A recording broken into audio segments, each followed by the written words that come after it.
Oke, selamat datang. Hari ini kita bakal kupas tuntas sebuah filosofi investasi yang jujur aja berlawanan dengan intuisi. Sebuah strategi yang kekuatannya justru datang dari hal-hal yang nggak terlihat. Yuk kita mulai. Kutipan ini langsung menusuk ke jantung masalahnya kan?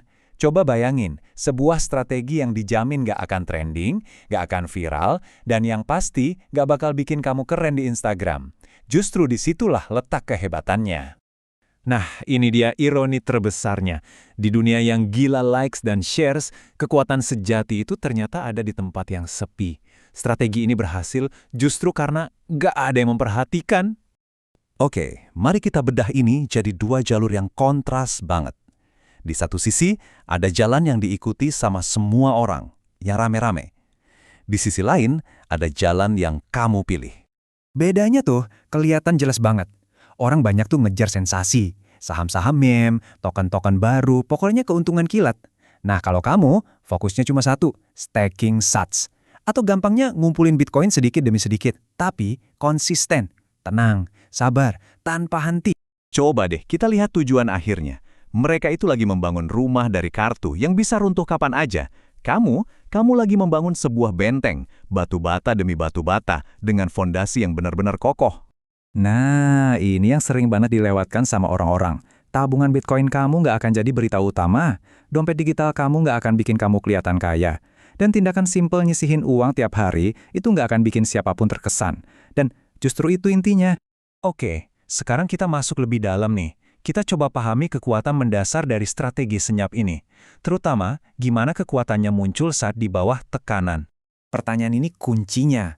Gini deh, semua orang kelihatan jenius pas pasar lagi hijau kan. Tapi apa yang terjadi? Pas badai datang, pas kepanikan mulai muncul dan semua orang lari cari perlindungan.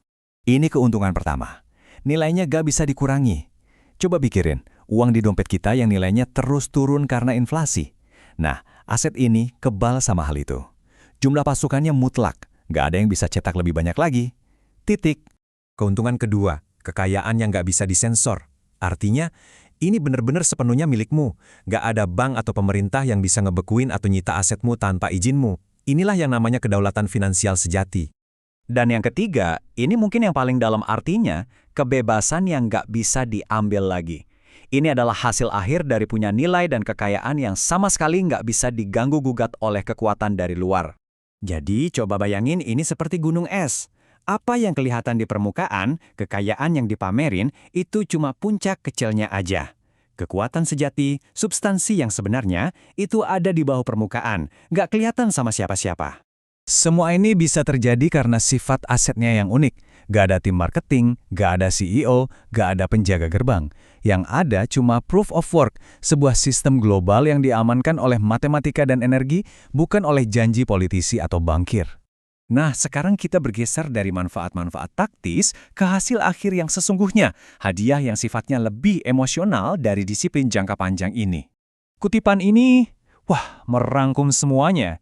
Suatu hari nanti, di tengah-tengah kekacauan, kamu akan megang satu aset yang mereka semua lupa untuk kumpulin. Sebuah aset yang nggak bisa dibeli dengan harga berapapun. Ketenangan. Ini elemen pertama dari ketenangan itu. Kamu bebas dari rasa cemas yang menghantui para investor reaktif. Kamu udah nyiapin diri pas cuaca lagi cerah, jadi kamu nggak takut sama badai.